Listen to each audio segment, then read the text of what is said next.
on a panel là. La quoi on dit serviteur na panel ou entretien.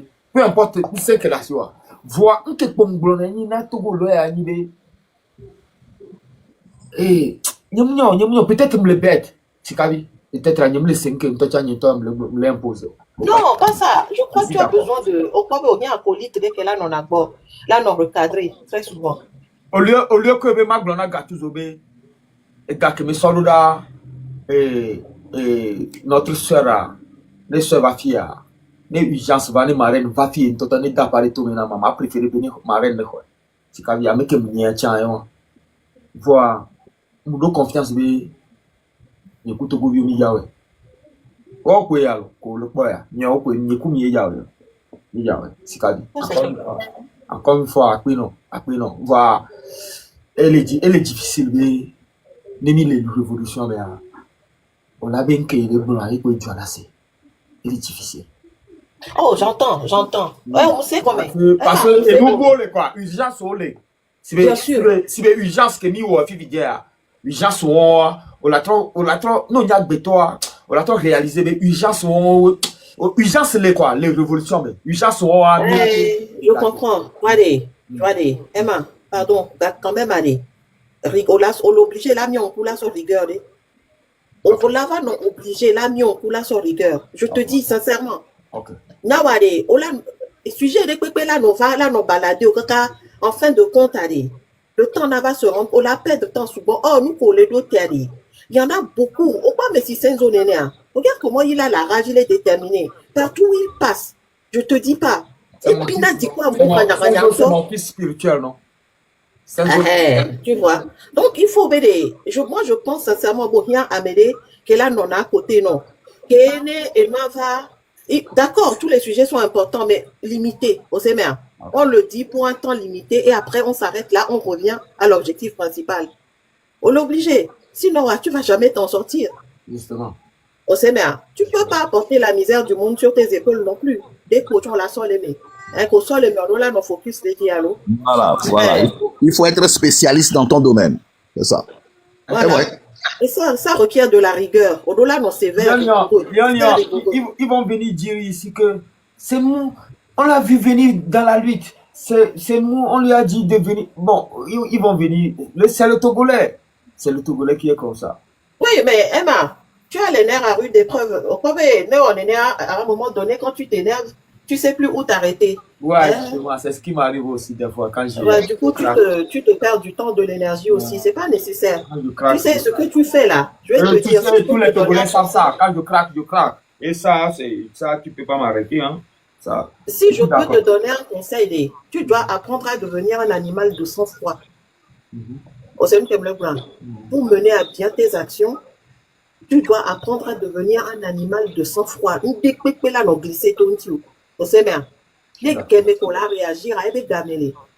Pour l'instant, tu as un objectif. Et bien, les sous-bolos,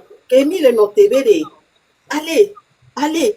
Mais quel horreur, mais quel atteindre. Madame, faut les taguer. Tu vois qu'ils donnent action et un sujet. Faut les taguer. Oui, ça va. OK. En tout cas, il va falloir, on va très souvent, on va recadrer. Mais en tout cas, moi, tant que je peux passer, je passerai. Je ramènerai toujours le sujet sur Nkoloa. Pardonnez-moi, des développements intellectuels, c'est toujours très intéressant. Et on est tous d'accord là-dessus. Mais le temps de l'action, s'il vous plaît, il va négliger. Merci beaucoup, Sikali. Merci beaucoup, Sikali. Allons tout droit aux actions. Et gars, action. Oublions ces blablabla, mais avec la contour, et gars, action contre la dictature. Et du que dictature, et gars, action contre cette dictature. Et pas. Mais dans ces contours, ok. Togolais, mais cite les diasporas, mais c'est tout. Sinon, le Togo est en disparition. Je m'arrête ici. Bonsoir. Emma, mano gome, mano senko. Merci beaucoup, Lion B. Ochovana Nseledia. Sikavi Akpeno. Diego. Dame de cœur, ok. Vandal. Pendant va dire gbe o cha va na hope ne mi akpo be ame 100 ko le mi agbo le fia. Bon, mi agbo en tout cas. Ne be mi agbo la be ema panel o adiare ni ahome mi nya. Amoko le panel adia, moko le dia o le commerce. Nya kpora be mi la kpo me le inbox ne mi a osusu de na. Ça ele be vere. Merci beaucoup nami. Merci beaucoup nami. Togo viwe pedinti le TikTok dit. Je leur dois ça. Ma reine légende. Ma reine légende. Togo vi ko pedinti le TikTok dit ayo. Wa we ni leader dans le temps. Me porter ovana bonye. Donc, mon respect, non. Intine mon blonde, des gens va vivre. Ne blonde et ma question panel a sonné. Ne marraine va blonde de prière, ni ma gbelo. Bon, ma on position, y a ne va ma blonde si bien en tant que grand soeur ni. Quand ni ma te gbende pene le panel et adio. Ça. Ok, on a m'garo moi. Ni ne m'po me présence à et me se soumettre non. Et je la suis. Me se soumettre non. C'est tous les deux là. Marraine, légende. Et Ghislain, il y a un autre nom, Ghislain. Il y a un Ghislain, David. Le David va parler les agents de ma se soumettre. Je vais me soumettre au voir. C'est-à-dire que avec mon parce que pour mes franchises de les lutter et à mes francs on y tient. Il me diable mieux. Comment me tombe. Donc, il me on a même, il nous sur mes sujets, on va on a d'autres essayer de s'adapter dans mes sujets. Mais peu importe, il y a mes sujets que mi les racistes les filles, que mi la va inbox, mi me déjà imposé gars, na me de bénévoles bonne volonté de que tibé, que mi le boulot, il y a testé ni quoi, les domico, ni ma que la joie. Encore une fois, à Benami, c'est à Began Nami, c'est Kavi. Dame de cœur, Roguealo. Dame de cœur, prends la parole, ou bien Diego. Diego. Toi, oui. Kudo Zemidia, Tomé, français, que la sion, Badé, Nani. On donne quoi? Là, va l'attaquer, vite à côté, viré. Oh, là, va l'attaquer. Alors que yo bayo Zemidia. Oyo Zemidia. Voilà, tu peux mettre dans le cas que les Togo a dit Zemidia. Il va y avoir attaquer, lui. Diego, Diego, encore une fois, non, jusqu'au bas, on va lancer panel là. On va bien voir. On va lancer panel là. Mais non, tiens, tu viens d'Adiga, toto. Et là, tiens, non, tiens, tiens, tu comprends les. Tu comprends les atala kude meno no se akade die ma le pompono tia maula no double nanko baza fi vient de panel à 10 cas exemple on va parler la di ko pla o yigo mezir ka ko pla marine va confirmer e wani na exemple de e ma de ka ko e dun se won donc ni be le bule be e jona e musoli yiko vom le bule be maule wonde Maulate wonde du stone chatini ye mia dada changba poto bale bule nam maulate wonde to tinye allo Diego allo mdadia oh mdadio la maulate wonde to go vio mi tester mpo nyemule imposer o ye mia yo ye to go vio le gbe nambe le ke matin no radical ma pas encore fort voir ni ma no radical ma no globe ma mobiliser fond Sénégal maintenant mi voir et nous devons aller pour la dernière fois. Donc, Diego, Hobia, là pour free. On doit se soutenir. Florence, on le dialogue. Florence, comment on le dialogue? Ne bien comprendre ma tête, tu ne comprends pas. Ah, si bébé tapotage, parce que même ni tapotage, on peut bien gagner. Un type le component. Florence, on y a beau le dialogue. Oh, I'm coming you. Enya. Para o miguel. On est dit bien pour nous prendre une ba demande. Parce que TikTok 10 000 amedem le on y a né. C'est ah. Bon. Diego vas-y. sinon quoi ne peut pas gagner onero au point au point ne oho atike ebe da fua ne da funa tia no dibe atro boya no ko la kosido die c'est comme ça donc amiro la kosido no adi ne mi kosido dia e da e la to bata ne quoi donc e bleke ke me justice ngbe lo quoi justice ngbe lo quoi kenya be c'est fini pour le peuple donc que mba to fond justice wa ba so do tia on est obligé là on doit sointi donc et yo quoi pour nya voilé né alebe ngba no grandma ngba jo to grandma no akpo quoi c'est comme ça asarero le moment que veut y aller hein c'est que asadi on va pour clan de quoi ajabo be bon c'est bien de ko en ya jonatina e chan nu ototogbe nu ko lo ototogbe e jonatina e chan ko do ko pour clan do e jonatina que be so lo do dati me nu ke be de toi hein Gego miti tu agba pompo gbere le panel ya Gego je me mute voilà on sauter oh yo menade o sauter là kame amenya so lo do ngodomi e da lo ngodomi ke be de alo trova nko o sauter donc arrêt ne de mu wene no wa ola pesa ablukui non ne donc on la tobo est propre donc c'est ça la réalité ne on le higere mais c'est mou le mot on t'en obligé on la trop sena do ko raison donc c'est ko ja o do ko ni pa ke o le ja to do ko quoi donc togo bi ro to pa do togo bi do la to pa do ko donc munyi mi ba le zoom ya mi ja fio mi nu le fio mi ato mi nya nu ke ne le tunya donc ane ne le tu on t'en la nya ke o la son do dɔre le le ame eba tike odina ne dɔre le wa eba tike o la ye la me la sengu no quoi donc c'est ça la réalité nya unka mes aventures nya unka o ba le gbangban e ne be ma ken ma vole fie gbo parce que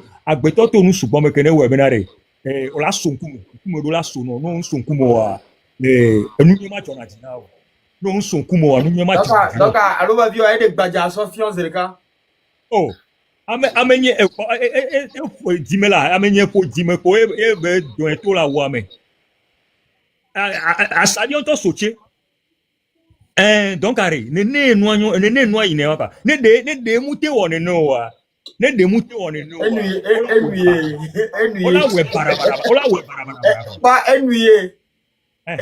enu bara Manglon be gbe kakala nglo be so la réalité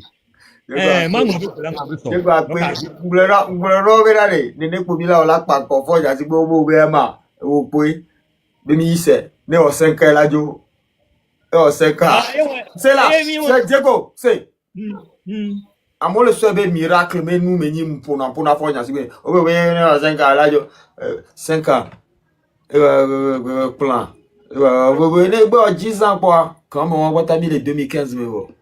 Oh, Jean-Pierre Fabi. Champi. Au 2005, avec un pavillon et Baba Kitanienchi. 2010. Oh, Champi. Bien. T'as vu? Ma jamais vu un de m'y Nathan. N'y mi pas que me va. N'y pas besoin nous me dédouler n'y a dia. Alors n'y me pas besoin nous me dédouler n'y a dia. Oh oui, la jola. Faut vivre du.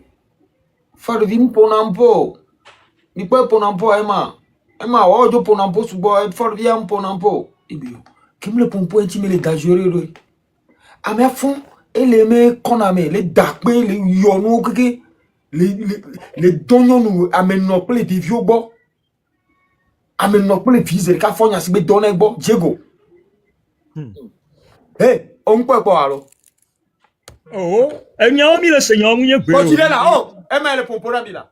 Oh, ya, pas. Mbena de fois, si bien du Diego, là, du so. A doit maintenant pour les filles boire, une fois, si bien de qu'elle on est.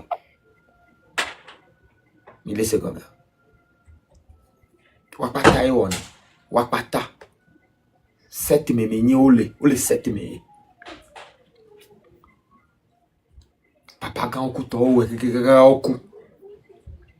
Donc fonya sigbe nyi ameke li vodua vodu me nyi oli nyem nya fi ko poelo jojo nyem mu lo na no nkenchi nyam pan ko fonya sigbe won enchi ne le gomi ani nyam nkenchi nyomi pan ko elo enchi mu ja duji o me pa e me drug yo mu ja so be o fonya sigbe to go vi on ko le senu ya gomo so anu ya mi la pe o Diego mi le takora. Oh ya, pare, na grobe, mi ponu focha subo le TikTok subo unu. On nyam baba dina be ma ba hu level voir. E ki me le dia ni popo yo nti nyam ba poto ba le hu live. Nyam bro na mi ponu subo Diego, la ko ko Diego, ma bro vérité ma ou men nyana mi. De fo nya si be ble ku do nya vinyo ma wo mbara ku vio. Mpo mni be nu me vivio. E ma le pompo na mi. Bon, et un exemple ça concert. Bon, et on est au vieux pata on laisse nous à gomoa et à nyam ntroso eva table di nyere kapel. Et nous que dia avec bime, et nous sabine avec bime. Et nous sabine avec bime. Faut nya sibe no que diwa avec bime. Vodio menioli. Nyakade kudo via ke mele moare mu nyakade de ka kudo via me e fo nya sibe mo e mo amubo kudo avion Diego le ça Wala senu. fo nya sibe mo amebu cho kudo avion mu fo nya sibe ni Togo me gato de ka ke wona mu o pata mu apo wona ame o mu sexuel o ni ses ni bonbon me mende pratique do wona. Donc à moi me wumu on en ekpena o ne mi atogo vi komi le luti ame mi munya be fonya sibia ame wumu di na ekpene o mi ko le luti amo e la on ba na kumi fonya sibe me nyam le blo ti fi ade togo vi o nya s'organiser moyen mi la di mi o le po be togo vi o mzana chu le togo mi o mi le togo Diego nya chu nyam zana ko le baba sa o de na paja jema nyam de na tona no si akandiji nko America mle Jema ginyam so le survive le. On t'en parle que vous d'autres tricot là. On carry bola hot tricot la signa. Les zones que même vivent na là. Vous le pouvez pas gagner. Fonya si be mle pompo na. Togo vio. Eh. Ne mi bébé. Nke mbale bolo egbe. Ni mi bébé ma jowari. Mle d'accord ku mi be mi le prêt mi adwaya. Ayaya. Ba me le prison na. Et fonya si be ba e gba don yon ogbo fonya sibe don yon kudo vi ogbo fonya sibe woya fonya sibe ya no onu bara ku mi po e fonya sibe ava ajije va onu bara e Diego Et voilà. Togo vi on po e po parce que de paja so menya so to enchi ma de game ya to so fion miserica catégorie Voilà. nyem pa nu po angome nyam nona nyama le pompo no Togo vi so be bébé vi mu nga nyam di khon ore a Diego Oh ya. On dit hono nyere ko. nga nyama te di khon ore nga o so nyam dona ha ne nyam le do ha nyama ba America nga wa fifi o mi be mi le 8 ye mi o mi le blona mi be na de enu ye mi la so pa ko so nya si be won ne gbele ku do mi ale da gbele ku alo Diego o mu ona Ne que force là non équilibré alors que une négociation là va fouto ala ko be nous ko ne lawyer fonya sibe no ke jiwa me bibe nyanya e mai ba le no ke jiwa me bibe fonya sibe omja du jio vi ko du na jile are e chale bon nya me omja du jio Beleku mi la beleku fonya sibe Togo viwe le bon po yo gba poto wa le fun on to cho nyanyere yo mi po oni close le kan ke ja jodi ji on to cho ya po no ke jiwa ke me bi me ke na be frère le jara fun nga deka pompo mi ase parce que ni a to o libérer live donc ya pa live ku do mi on to mi tackle zeri ka ne Togo vi no nya be mi o cha mi la ni gba aji on po nga deka pompo na mi ase Oui. Bonjour, Annie Centre, c'est le combien Centre Samjonakino, dans l'incoin dans son sia. et là il me dit Centre Samjonakino, dans l'incoin dans son. 3 fois. C'est un bisou, non, les filles qu'on l'air. Amérique, on a public. Nous, on a bisou. Il y a un monté maintenant, mais C'est. Ça n'a rien à voir avec. comme le Homosexualité, Mendo. Voilà, Amérique, on a dit, I love you, ma mère. Parce que nous souillons, nous l'on de nos violateurs. I love you, mais ça n'a rien à voir. C'est ça, il y a avant, nous avons même le plus flow. C'est ça. Vas-y, toi, décalé pour bon homme. Ni so ya mpa o. Santri sa gbalo ta. So nya. Ni so. Oh, mais centre ça, je suis au centre de tout va, centre ça fait non, donc me donne quoi. Mais donc il faut que je sois sur une position donnée. OK, sinon bon, il y a monté juste benabe ma publicité na encore des sinon il me donne subonya ko nya ma bon dans le temps passé va y voir parce que il y a au plan benabe et tout de là c'est noir.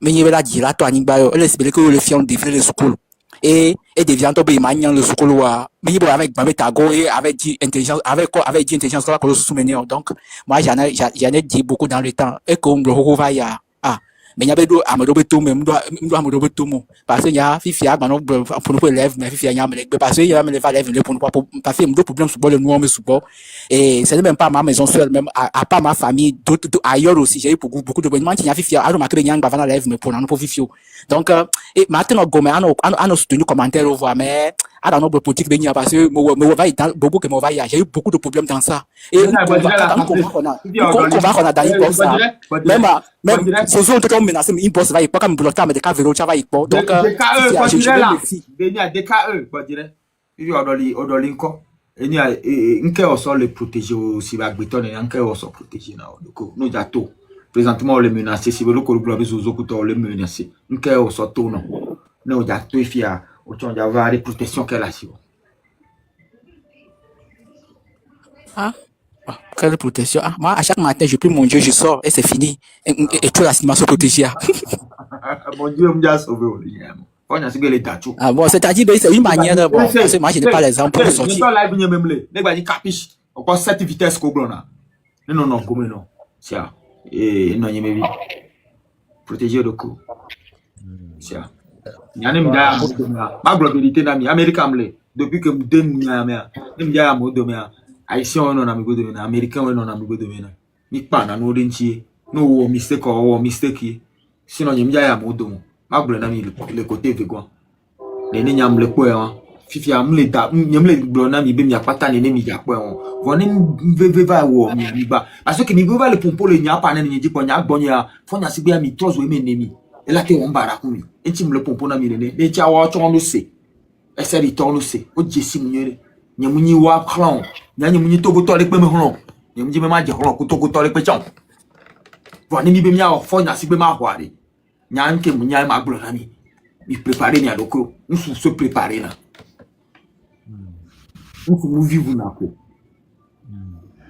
ni le secondaire weska mbe décalé nous vivre na ko nous sommes préparés ni mi jano ya me do me mi lo do nde denchi ni na gbeto vivre na yo afiro le légaliser fonya sigare e a légaliser ya toi et ane ja toi mi nko na o so na chu so polo na ya do fi ane mi atogo vi mi to ya mi to na gbalo le ka agbeto la no ya mi do me ajo ya me gbudo me gbalo ro o na cha o vi ni cha Ema onya gakeme unso anya be yo be milo erera gakeme onya be soja ha ne kene le togosia soja ha elesi ha ma ton alo ama dine ne le togosi zo ha vovovo quoi dès que ba joro be le douan me kia on la gba so agbeto privé si nyene personne privé citoyen lambda le Togo be du quoi on l'a armé à cette façon là contre un peuple qui est sorti dans la rue. Il est préparé totalement pour faire la guerre. Nyomi le copé mais Togo ma globalité na mia Togo les cartes dia carte du planète dia carte Togo men ko le voir ne mi ya fido Togo mu exister na me gobodo. On remarque très vite toi tu son nglo Togo on quoi. Donc fora jouer na le fait que be amon nyan Kenya Togo Et je Mouillé là, panel dit là. Mouillé les panel dit. On va s'arrêter va bon matin avec Nénémé comme les Américains, on va panel de dit moule blanc. Tout le monde va coton. Ils ne le connaissent pas. Donc il matin on est coupé. Ah, beaucoup la rogne me fi bien to jom jesi Togo. Ghana pour mouillé. On va t'aider Ah, là. réalité mais ni onyankia. Kem le Togo are. Agro vérité na mi kem le Togo are. Ne fo le onu are. Mbina jikaka mu ina taji kaka. Amoko jesi le Togo la gro na mi be ya. E mama. Ina taji nto. Vokemba nyave Togo antare. E nou ti fo le jouer les sans son pataji. Et tu n'as pas de diplomatie extérieure là. Et d'où la diplomatie, parce que diplomatie extérieure de le moyen na Togo le cacao. Et bien ma bleu nami. Ozana Togo elle c'est non masline. Mais laissez comme ça. Togo elle c'est non masline. Et faut libérer na joie. Ame bozana et joie. Et wa quoi, oh na ame no quoi, faut y aller fond. Fifi ne ga ke me ja zame ta me sese amo supporter ne. E po me so du na ni aje e bo e pe. O ba me ri pe ngba di na ta to ko e pa. Diego nkele o mi o. Emma, maintenant intervenir, mais dès que je supporter de Nyan Kentia, yo bonanoa. Parce que les Togo be couloir vie tout cuan, yé kweni stabilité na sous région. Au Semeda. Stabilité l'enkemo. Mais sans le commerce maritime, dès que nous souvent là, nous Afrique, sous-région, Afrique de l'Ouest, même l'Afrique centrale, la Wabé, et le commerce maritime international, là, ça passe par le Togo. Et le yobe no masline. Est-ce que c'est un no man's land? Non. En fait, ils savent que ça existe. Après, c'est juste intéressant pour eux que du moment où on a pas pour aller pour la stabilité de la région. Qu'est-ce que tu comprends pas no man's land? Non, no man's land ou je sais pas. No man's land. Ah, ok. No man's land, ça veut dire que bah, c'est une terre qui n'appartient à personne, qui est utilisable par tous. Mais non, mais j'ai bien compris. J'aime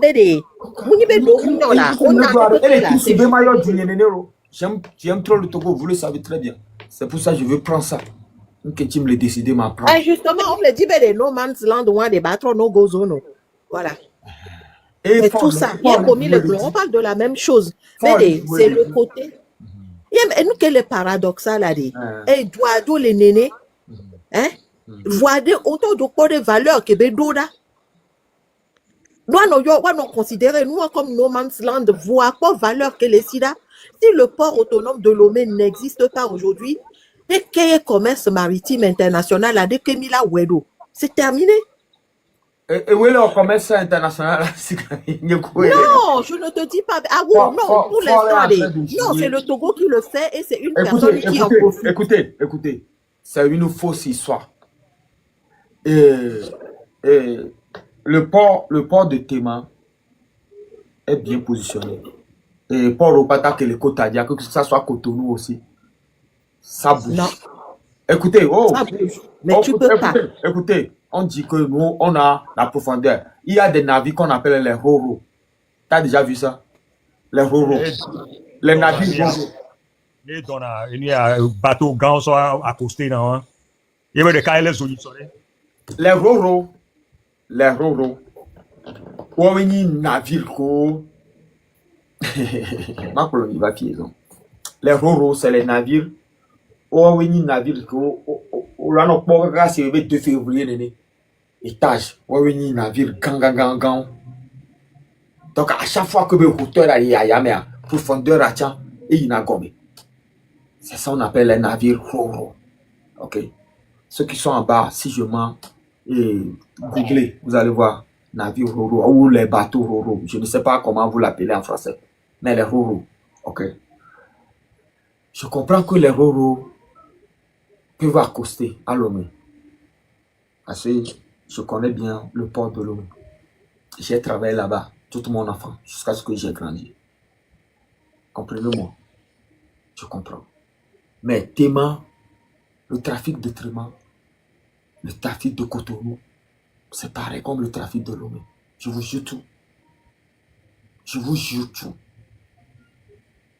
Les Roro, ne sont pas nombreux sur cette terre. Pour qu'on dise que, à cause des Roro, le Togo, sans le Togo, le trafic de l'Afrique de l'Ouest ne peut pas fonctionner. C'est faux. C'est une fausse histoire. La preuve, appelez les transitaires togolais tout de suite. Ils vont vous dire que il y a des navires, il y a des marchandises. Au lieu de venir à Lomé, ils accostent à Tema. Et ils sont obligés de quitter Lomé pour aller transiter ça à Tema. Si je dis que le Togo c'est un Maslan, ok, il y a un user qui dit qu'il est d'accord avec moi aujourd'hui. Je peux être un taré. Je peux être quelqu'un qui est révolté. J'ai appris, je connais mon pays. Je connais moi mon pays. Je suis un étudiant. Donc écoutez, et si je dis que le Togo c'est un non-Maslan, c'est parce que Fort a confié, Fort c'est un trafiquant. Il a confié notre pays. C'est pour ça que j'accepte ceux qui disent France-Afrique, des histoires comme ça. Les histoires de France-Afrique, France-Russie, ou je ne sais même pas quoi. C'est pour ça que je suis d'accord avec eux. Mais je dis que c'est Fort qu'on doit faire dégager. Si on le dégage, le président qui viendra va instaurer le Togo comme un pays. Et là, on peut avoir des nationalistes, des républicains, des démocrates, peu importe des idéologies de politique que vous voudrez dans le pays. Peut-être moi, je ne serai même plus parmi vous dans cette lutte-là. Vous comprenez? Donc, le Togo ne représente pas grand-chose dans la géopolitique. Le Togo, c'est un non-Maslan. Et sur ce non-Maslan, ils ont mis un taré comme Fort Gnassingbé. Ils savent, ils l'ont tenu par sa queue. Parce qu'ils savent qu'il aime pisser dans tous les vagins. Vous comprenez, non? Donc, quelqu'un qui aime pisser dans tous les vagins, lui, il est facile à attraper. Il est facile à manipuler. C'est ce qui nous arrive en tant que peuple. C'est pour ça que je demande au peuple, organisons-nous vraiment dans le bon sens. Non seulement il a libéré le pays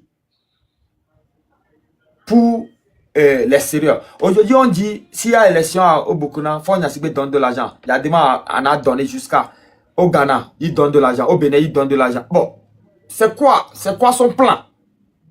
C'est quoi le plan de Gnassingbé? En donnant le peu que nous le Togolais, Miomi les futurs Kudé, on n'est même pas nombreux, comme les Béninois, les Burkinabés, les Ghanéens. C'est nous, maintenant, on donne de l'argent. Et les Gnassingbé, ils se considèrent comme, c'est eux les connaisseurs. Or, c'est eux les vilains parmi le pays. Il n'y a pas un seul Gnassingbé qui est plus beau que moi. Si Kadia, on est d'accord. Oh, tu es passé à... Ok. Maintenant, on a un coup de gueule qui me sonne nana. Et il a confiance en Nanya. Personnellement, je le dirai jusqu'à ce que... Est-ce qu'ils ne savent pas. Fort Gnassingbé ne va pas gagner. Donc, le Togo, c'est un non-massin. Que Fort Gnassingbé... la géopolitique, ok? La géopolitique, c'est les Occidentaux qui se partagent la terre. La terre entière. Il n'y a pas qu'en Afrique. Ils l'ont fait dans l'Asie. Ils l'ont fait partout. Eux, ils vont. C'est comme ça, ils évoluent. Les Occidentaux. Ok? Donc, le Togo, maintenant, notre plus grand problème, c'est qu'on a à la tête du pays un farfelu. Écoutez, Fort Gnassingbé, c'est un farfelu. Je vais vous expliquer. Fort Gnassingbé, c'est un farfelu.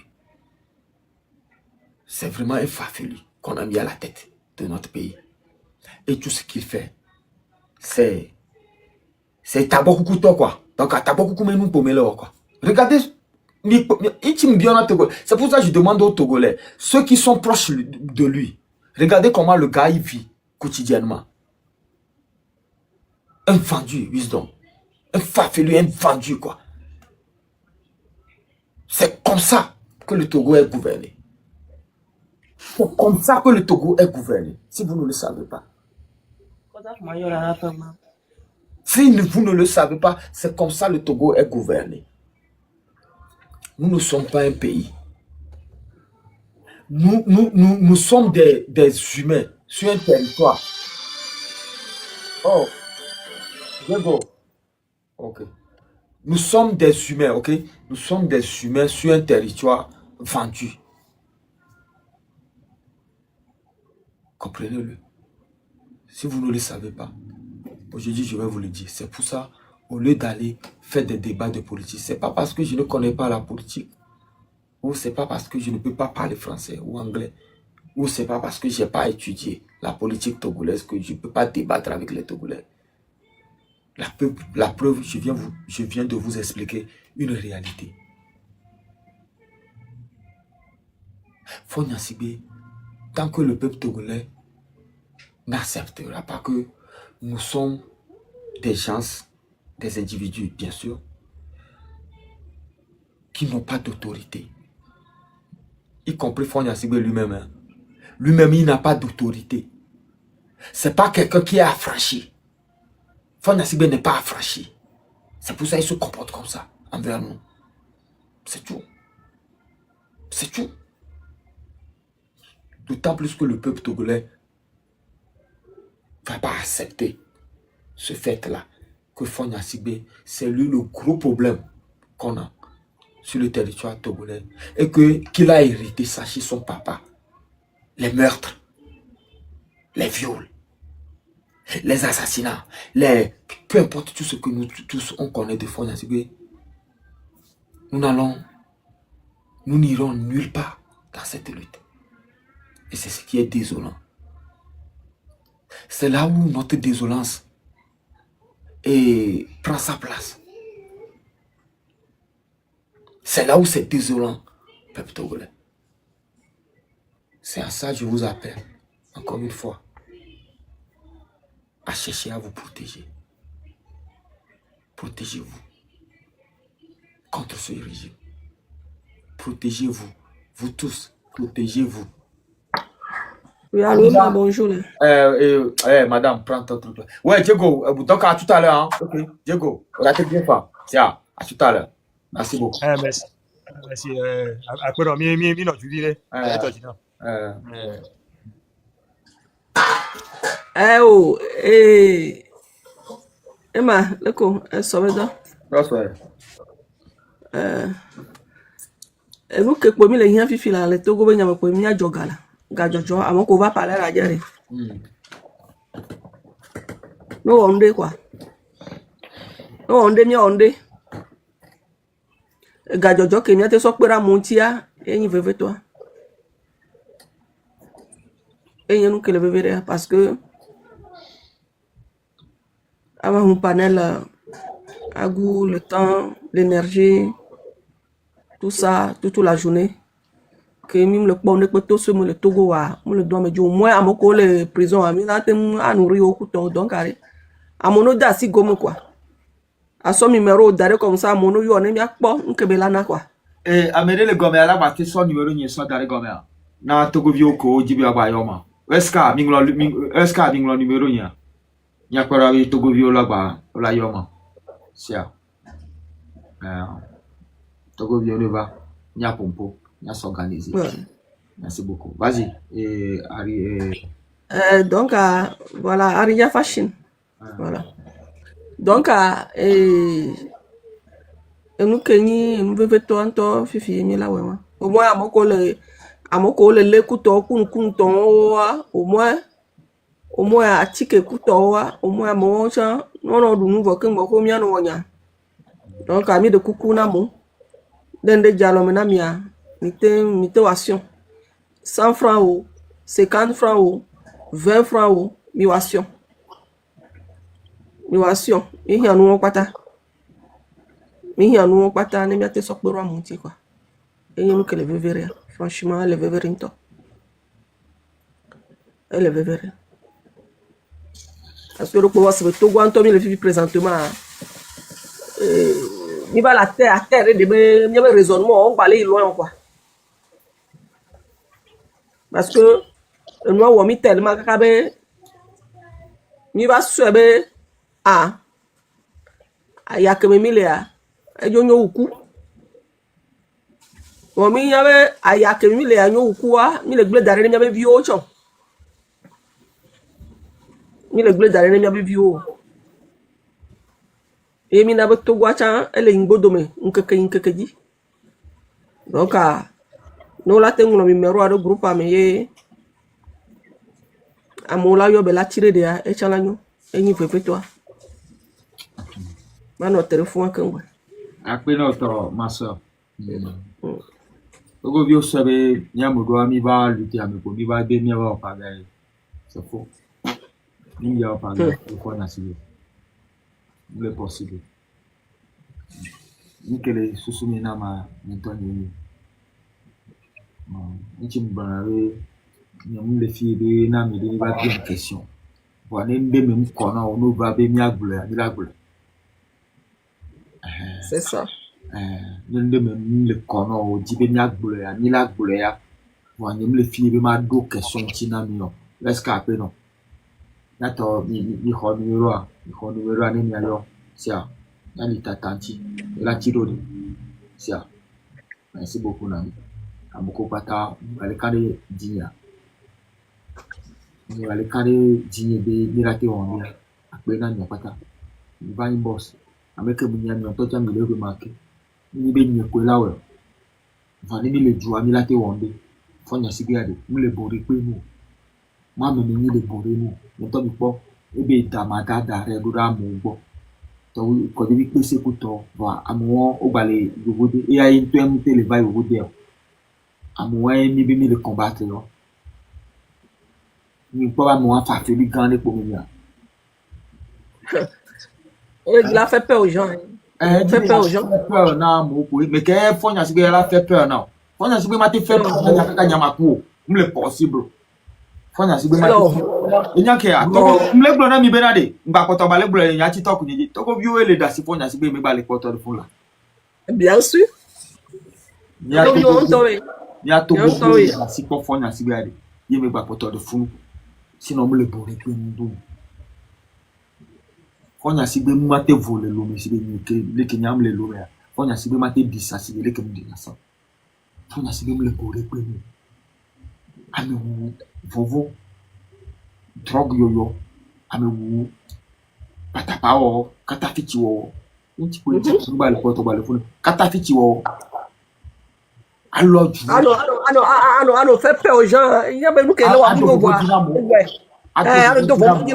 Est-ce que président me doare o Togo vi ko be sukulu ye nyana noare président me doare e nyibe aba no do vovo dina me boa abdo do vovo dina jumevia on to biolo ko président me do e to dasi e nyi président nyinya e to dasi me nyi ele si maire nene ele si chef d'entreprise ele si bol pour ton nene ele si leblede nene est-ce e to ko glona be président me doare ya ano wa me ya ano do vomo dina me ano do amo prison ya ne amele so le comporter ne le djoume ya amo am le bore pe no ri fonya se le bore pe ne to bi ni la s'organiser plus ne le violer et le donya vi ogbo mi a don vi ogbo egbe ma gbe na mi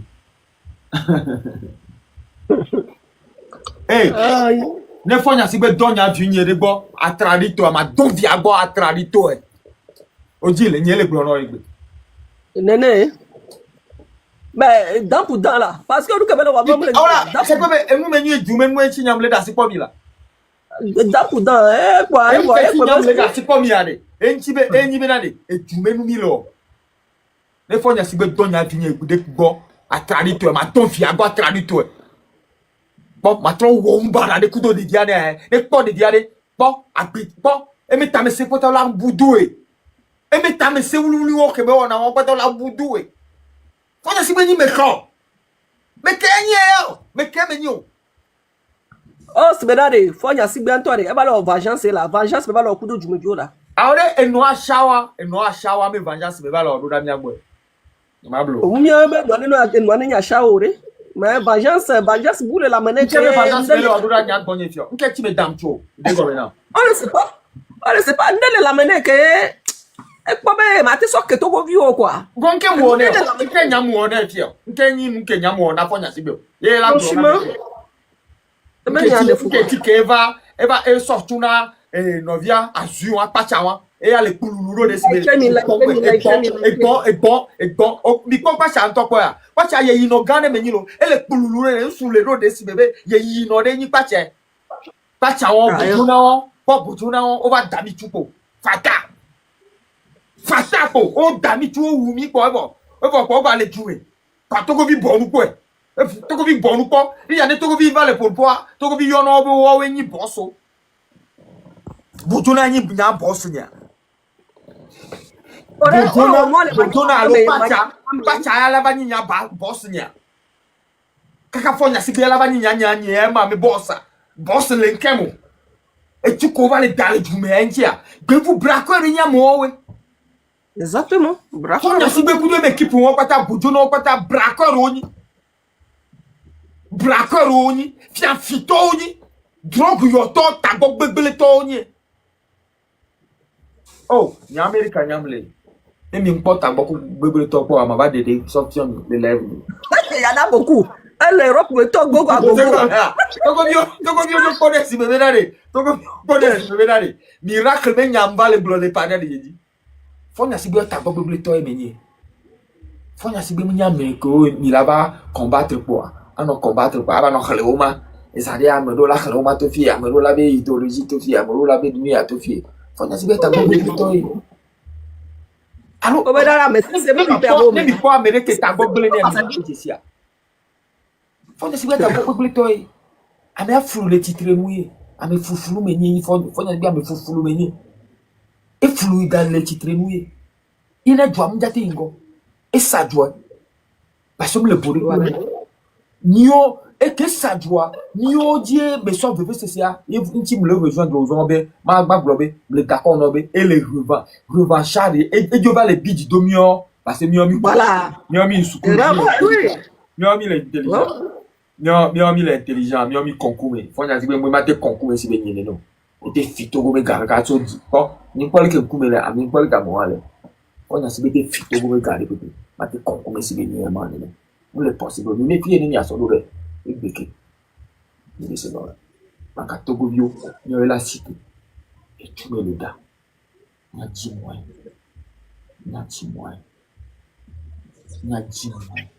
ni na panko c'est tout que pour moi mon bien ni le panel ni que va so bere be mbona nya na togo io que ngwe TikTok baba TikTok ja ipo nyam le bure so bere na me li changi bi agbule ni ba nya agbule c'est tout ni nya jimoi c'est tout fonya si be nya me repo amam le bore pe mo you vori pe me le vori fonya si be tio alom daja araja Quel est pas bon. Oh ben, yo vois chonya bena. Nous comme là, c'est faux parce que oh ben intérêt mais tu as bon quoi. Si on a moulé oh ben intérêt moi, ok dégagé depuis. Depuis. Eh ben c'est tout. Ya bebe wu menye fonya si be bebe wu menye yo vo pato o jina pimene e me va dibe ya swapo le nya di le lo Togo c'est tout ce qu'il fait donc a bien toni la Ils ont leur intérêt. Depuis, il faut vite quitter là-bas. Depuis. il a s'organiser on nous organiser vous comprenez aga imbalo munya mede tomi be nya valviti am ma mede tonya yonya nkenya munya le Togo ma be numéro le moadi mi yo ma pardon ma be numéro le mi yo et mi akpole ke mi azondoroa c'est beaucoup non monsieur nous avons fonya sibe mda gujio nya we le po ebe ya gati fonya sibe mda guti e ya guti so ne la ke guti ani ma denu nya mo ne ble kuma ma kui c'est ça na mi parole ni ble kuma ma ble kui ni nya no e me ya nyo vaya into chanya nyure e nja so ke ka gbogbo ne wala da tu ame po ave mla ni na dan lo nja dan lo igbe ra dan lo so fonya sigbe donc o da na me chupa ame a gbogbo wala be dan lo nyawa agbere chale wo no na ne ya no akeji ame bi mi fifi ji ake arija message a mi ko amono yo mi yo ne mi akpori ke mi la bougia. Ouais, à mon yo. Parce que il faut. Mia zondo. Bobe. Togo to mi ba no. Adija Bebela. Egbe am bobe am gbogbo romva panel ya jo parce que bleu no be no le yo mo ngba no va panel ya jo de ti egbe a. On va. Ah. aussi kure gaba yanti aussi bon gaela nous popo matin o jure et nous popo avant si caméra avant no pompo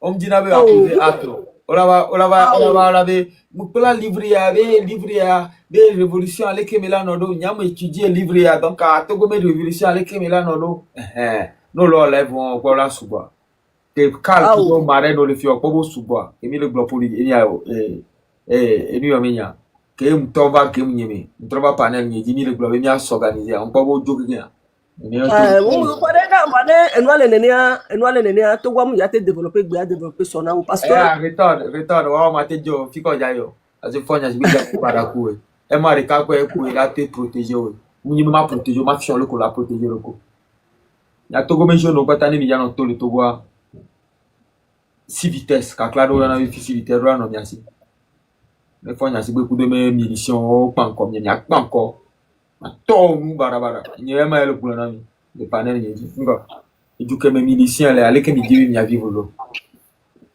ni mu nyaba hwa efo nya sibe do de tajina mi ya alo mi nyaba hwa efo nya sibe do de tajina mi alo mi le pom kele jo mi le pom efo nya sibe le capable ne via to chambe ya ba hwa sipe ya elle a tout noir alors adanu etagomene alo mi le po alo mi le po avec mi le pas encore fo nya sibe Togo ya for ya jitrielo orolo jitri kengwe la tinga pankwa mo parce que nous bara ça y nous va no c'est comme si nous bara wa elle no va trop naturel non lo nous bara kudo wa on ba nya bo lo bara kudo lo wo ko lo na ko la lo se be bo lo nous bara kudo parce que ça dit nous a 3 jours se be ko gbe me o la do akume ka akume la mo ke no wo ba akume to ma nya akume do elo wa ibe nu de do be nu de le jo donc demi on chom mi tite wa ya pa mi olo ya pa mi o donc de coucou mi yo amoko ko la nando ku tonu le il faut sortir mi yo ema ba ni 20 francs le bien si chambre le malo le ba ni 50 francs cha egae le ba ni 10 francs cha egae mi de coucou mi to pardonner mi to gwa be nya quoi franchement le bébé amoko lo chu ku tonu le mais gabe nya wode ne mi le globa monoto amono oleke ye mi mule de gâteau wa amomu jate we parce que ameke ya ba soro ko aba turo ko le pa mo fu que vio ku do sro et de vio do le peut-être ere quel ko be vio gbo amere mo le famille me ja ko don tuer quel rose so le ko de vio gbo o la le ka so e tulo fu de vio la tia ya me tout ça là il faut calculer tout ça donc mi amoko be le hankwina mi de kukube mi dalo gomo kwa mi de kuku mi yoema mi amoko mi yame doya le bébé na yoa pardonner mi yoema mi adolo gomo ele bébé nto ele bébé to gwa be nya pe kwa to gwa be nya pe ya to cho mi la ba po do le nko gbe donc are ele bébé paga ibe nya ngba lo kwa enu a virage ke mi le virage kwa cha me ke paga ibe nya re pe mulo paga ibe nya re pe mulo na mo gba to gbe to cho gba wa lo koro fun ka me ni pe mu ya po wa gbo wa c'est nul donc mi wonde quoi mi na mi azondo quoi mi am s'étendre les filles que moi ko bere gome mi amoko bere gome po ma va clan enu aji wa mi yema mi la america to no le mi yema mi ayo mi akotate ne le kebele ya on va voir parce que le bébé quoi le bébé. Merci beaucoup toi ma soeur. Ouais. Solution que ni doit pas ter, peu importe l'idéologie, peu importe. On a des têtes, une plaire, alors tête, c'est plaire à me dewa. Faut na sibea sanguinaire meni, ame meni uwa me kaka shila me kimbe me yaba produire. Et toi, me qui me va pour le pouvoir 20 ans. Ameni ame wu to ka 20 ans plus. Ni on te me parle ka me wa me susu me la no. Donc a mo mi.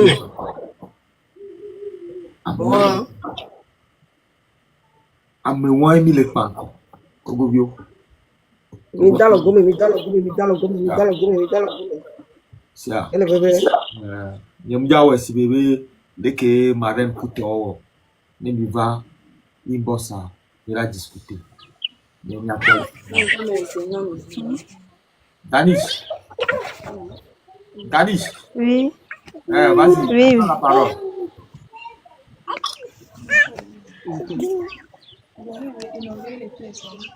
Elle avait mal la caméra. Ah, on n'a pas caméra.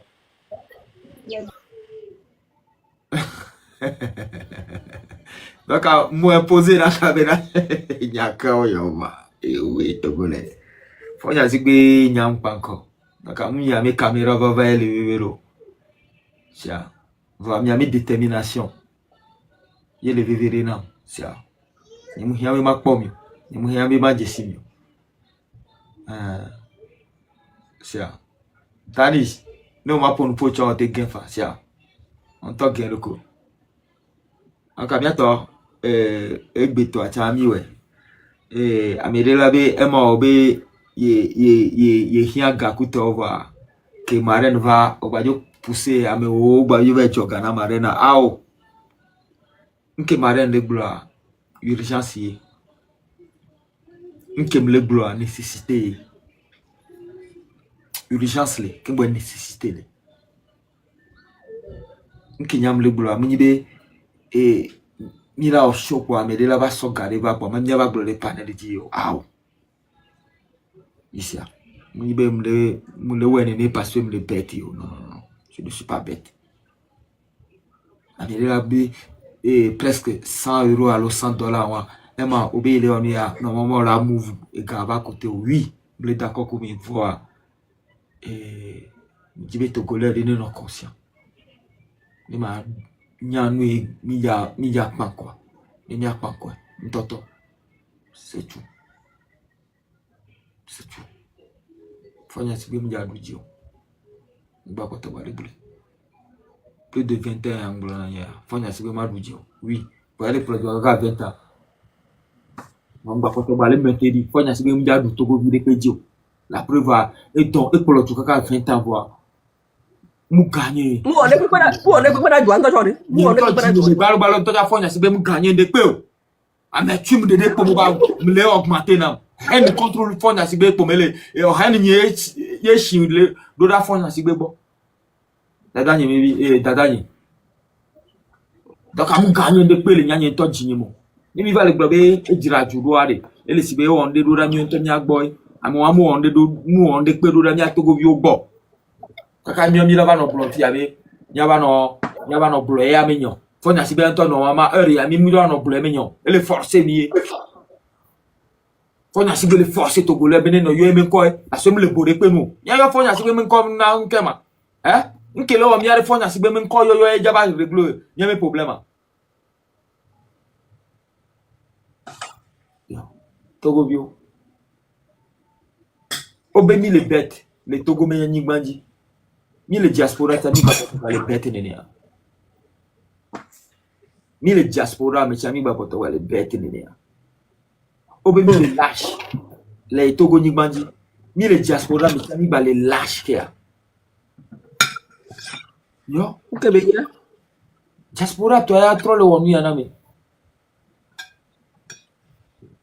diaspora togolaise et to trop le wonu na me donc mi ba le lâche le diaspora chami Nyam le togo nyimba njin tocha nyam le la sholo.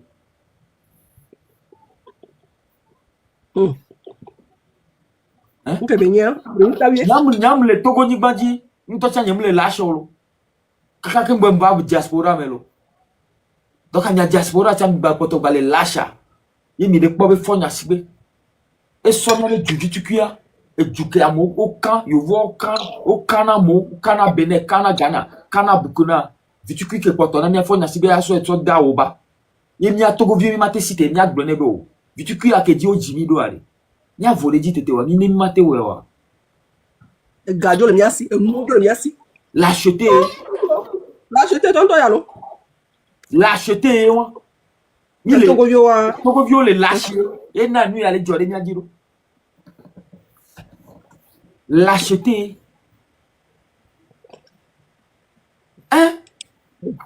non, mais sérieux. Diaspora togolaise acha e ba le lâche. Ah, je dis mais le lion. Kwa mi le fier na mi aloko a, be mi le diaspora be mi ni Togo to a. Nyanya mi le se mi awone no. Na so Togo ni baji. Na ata fo. Oui, muni e be gbon na nyade le lo mi du alo bien sûr. Wa ji ni mi ani na ni tan. Ni muna na tan fo nya sibi. Parce que e me tabo kukua, o gbon na be tabo kukua me una. E me tabo kukua ni mo accepter ne gbere. E mi kemele o le Togo mi ani gbanja tabo kukue. Diba uruli o nyanye mo ne. Voilà, tabo kukue nto ame anto chipo ame chipo o gbon na ba me chipo tabo kuku to e me ni. Fo nya sibi o tabo kuku to me ni. Donc, le peuple togolais, Togovio, mi va, mi en sous. Mi va, mi en sous. On dit que mi la boule, tu t'occupes de. Et que mi la boule, et que mi le boule. Il est comme ça. Il y a un petit toque dit, ma soeur mobilisée, Togo vide, ma soeur pompona, Togo vide. Quand il va d'eau, garenia, il y a un boulana. Et vous que le tomilawa, on dit que toque dit, mais nous, mi yao. Miniti tok di menu ni yao. Mba le sérieux. Ma va mi bon. Egbe. Et Timothée.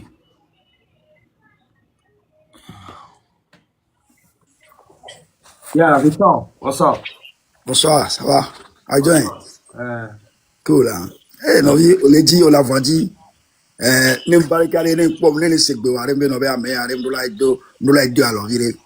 Ne m'y a formé, alors, viré. Et nous, le arrêt, et nous, toto, béni, le.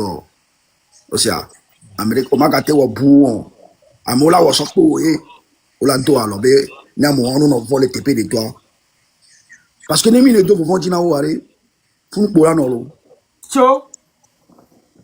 Les minutes, vous vendez, nous, arrêt, à On les blébibé idéologie, nous, ouais.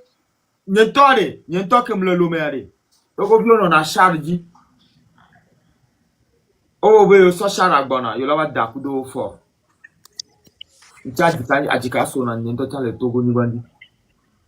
Kembe nyama shilo. E Togo bi bu o jawa wa nya America nyamle. Nke le bevere nyama gbona ni. Ne Togo bi le la to le Togo ni bandia. O mi mi apata ni ro anyale ko dena kakla gome tete. Ne kakla o nyale ko dena kakla gome so to na wa de. On peut les bourrer peu mot. Return, on laisse un peu le blanc en mia. Laissez quelqu'un va dans ce mana pompoé. Laissez à coller bloqué quelqu'un. Nam Chile Sahel, mais ML pomponami. Nam Chile Sahel. Et mudo chance de jeunesse ni mea. Moulon a chaud. Donc à mouina chaud mais. Sahel vide peu mouvana chaud de peu mais. Que kakla di moulon a. Alors, l'envie était mon a gommé. Et se préparer là. Et tu es sûr qu'on y a yovo, quoi qu'on y a yovo, jure, tac. On va là. Jure qu'on y a ambassade à vidéo, ni pas au d'accord pour ça de jour. Je ne vis au poilo.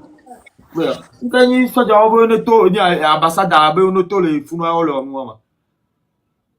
Sojo eva de kuku no bo ojajo nti abe no dase o ngba wo ti ejuam nke joewa taka Togo le vidéo ko o le yovo de o le blona mi be idéologie no are nyam le d'accord na idéologie conscientiser mu le d'accord return mu ataka me de ko be idéologie quoi ah solution gagne be na de bien préparer joie et du keye o so papa fiti et tout le ou over les plus drogues na de violer ghetto et du de dénigration doit se préparer ma s'armer tout bas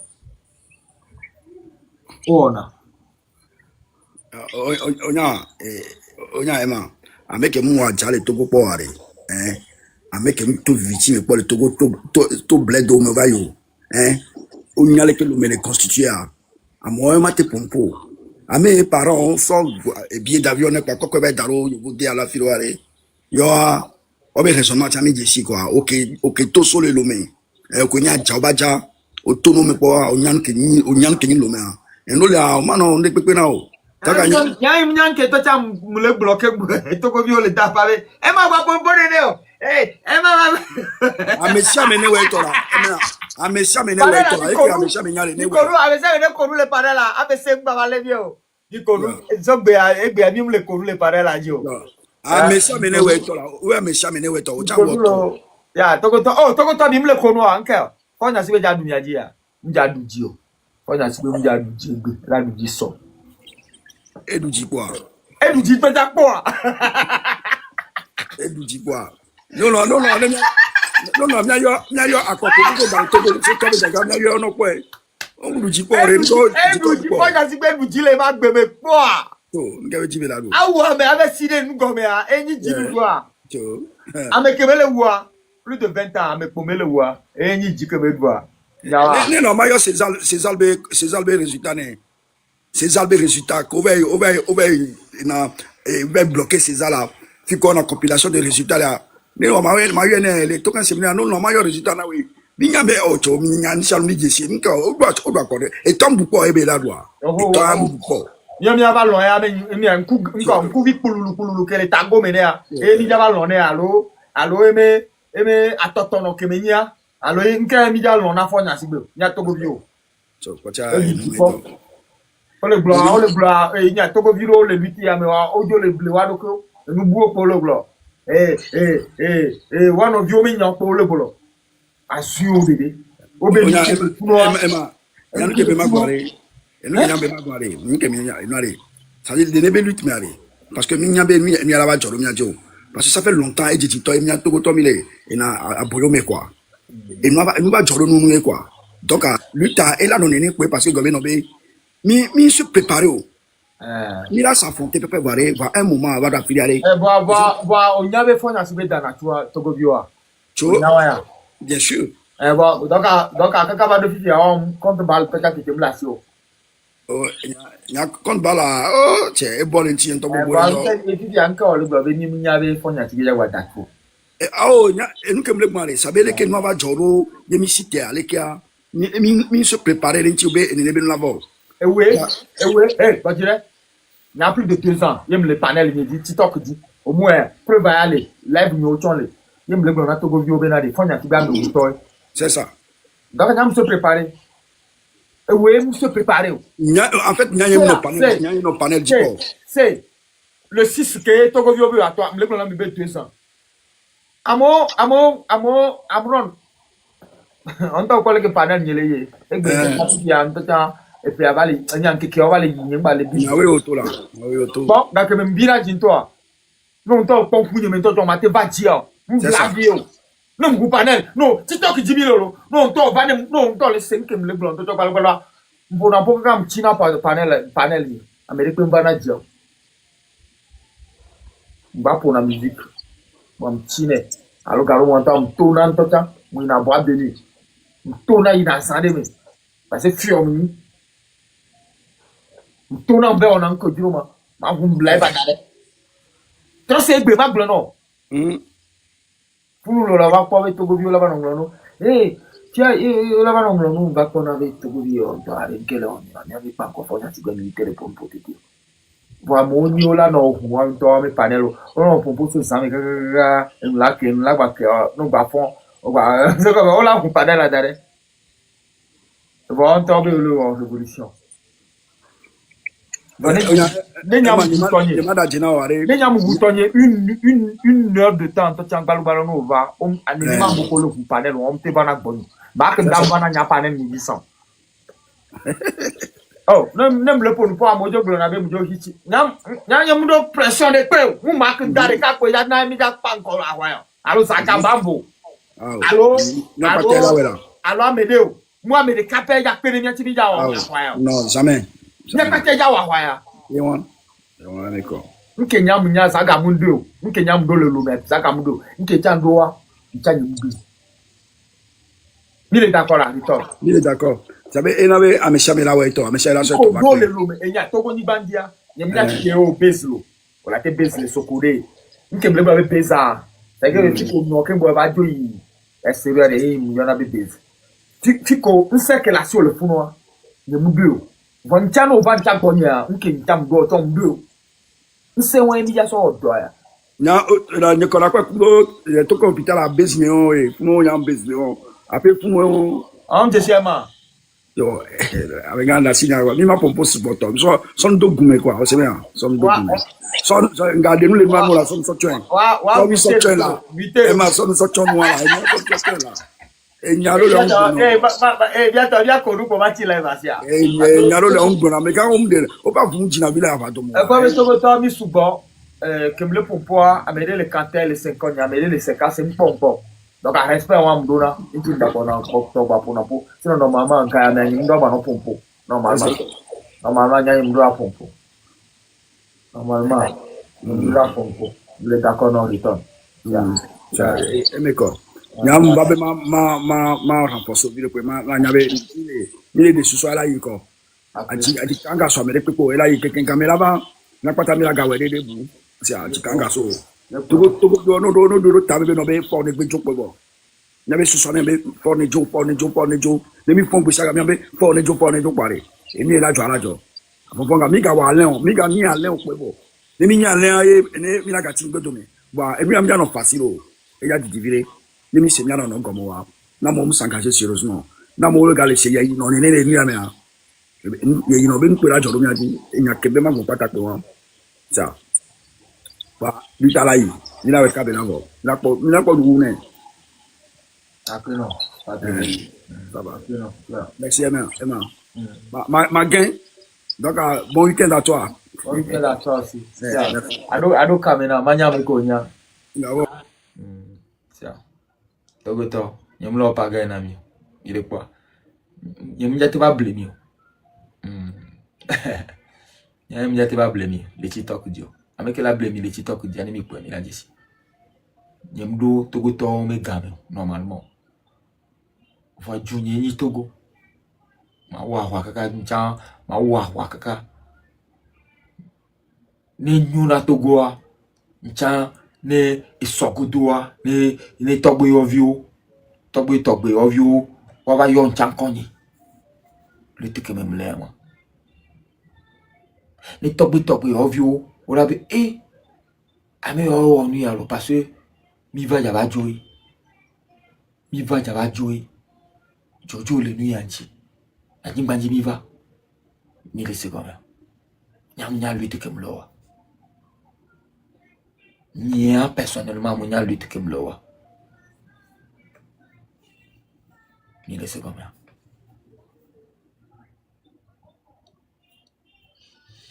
Baba on parle comme un double. Nia personnellement, mon nia lutte comme le roi. Et jamais le picham jate bleu. Le lutte à nous. Objectif niam Jessie. Mon yitito qui va définir objectif que m'doit. Objectif à la signe. En tant que Togoto. Baba. Objectif que m'doit. Que bon va lutter à moi. Mon TikTok est défini na mon. Ye ameli la bana bluff yabe TikTok dit ame abeleke ko nyama no prendre décision gauche ou out. Objectif nyam Jessica que bon va lutter mais le TikTok dit. Objectif à elle ho que bon va TikTok dit. Donc en position nyon. Togoleo diaspora, il doit s'organiser. Ne le lutter à mes toto, il doit s'organiser. Il est comme ça. Ne le lutter à mes toto diaspora, il doit s'organiser. Il doit étape que il doit s'organiser là. Organisation est yakbe les mianti. Emiliadou et Ahoyadi. Sinon faut n'y avoir ya namitan. Emisia mi akandiji. Mi ya namitan. Emisia ekbe ya mi akandiji. Mi bava o pagayo. Mi ba we si be pagayi neno. Mi onto mi no mi le po nko le joa. Mi onto mi le po exemplaire. Mi le pon que le joa, le lutami. Mi le po exemplaire. OK. Egbe to acha mi ba we subo.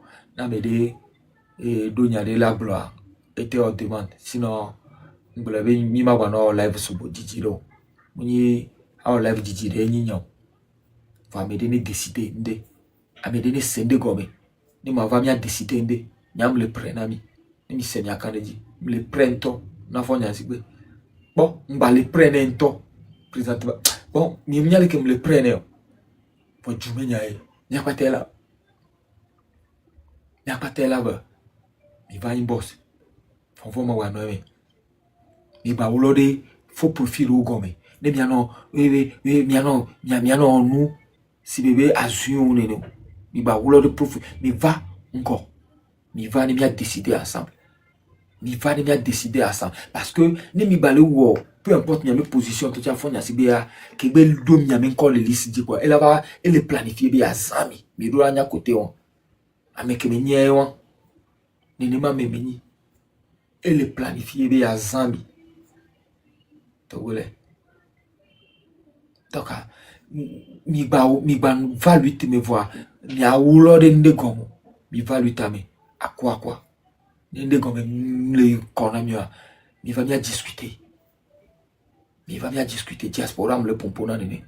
Mi va bien discuter. Yada si pas débat ou le le titokudi. Yada si pas débat ou le titokudi. Ne mi la quoi que mi la avancé là. Le lui te amena. Il est second. Demande-le le commerce. Ne demande-le le commerce. Il a été chilaiba. Il a été chilaiba. Dans l'intention que be. Togo viola yomi. Ok. No yomi a. On l'a proposé. Nko li dianami. Nyocha mi l'a proposé. Mi a toi non. Ensemble. Nene? Ensemble. Ne. N'y a pas encore. À Royalo. Ma soeur, vas-y toi. Ah oh, c'est vrai que vous voulez savoir hier. No yo, ne miakpo emuke belanara.